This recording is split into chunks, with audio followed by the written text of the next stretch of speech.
This video is the last in series of 3 videos that explain basics of geospatial data and what are the key issues when creating a viable geospatial data. In the first 2 episodes, we covered the basics of geospatial data and some of the key factors that need to be considered when creating geospatial data products. In the last episode, we'll go through a few words about data monetization and a couple of examples of geospatial data products. Monetizing geospatial data. Geospatial industry is a major driver of the data economy. In many business cases it is easy to show value creating and proposition mechanisms of geospatial data. Therefore, utilization of geospatial applications has increased strongly as the number of applications utilizing data has increased. The amount of data itself has also increased exponentially. Organizations want to lead with knowledge, gain competitive advantages and drive digital transformation. This is called internal data monetizing. Similarly, consumers use a variety of location-based services in their daily lives and creating commercial data products is often financially viable. This can be called external data monetizing. How to process and publish geospatial data. Geospatial community has always been advanced what comes to the data sharing and selling.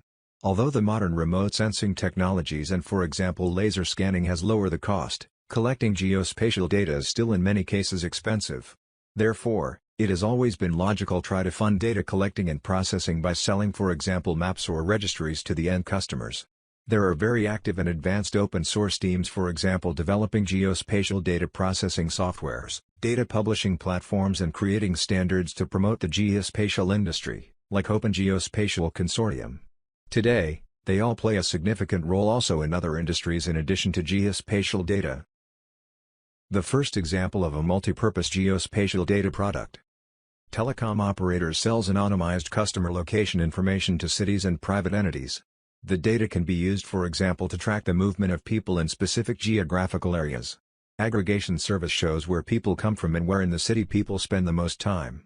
This information can be used to help business decisions, for example, where the store will be set up, while providing city officials with useful information for planning public transportation.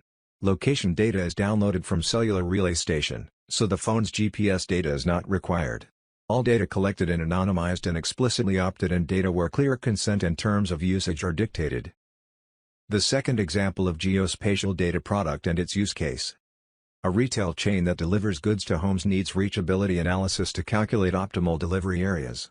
The geospatial data product can be used to analyze, for example, optimal delivery areas, choose optimal location for a new store or plan marketing. Data is analyzed for all residential and business areas located at a certain distance from each store. Areas are calculated using road network data.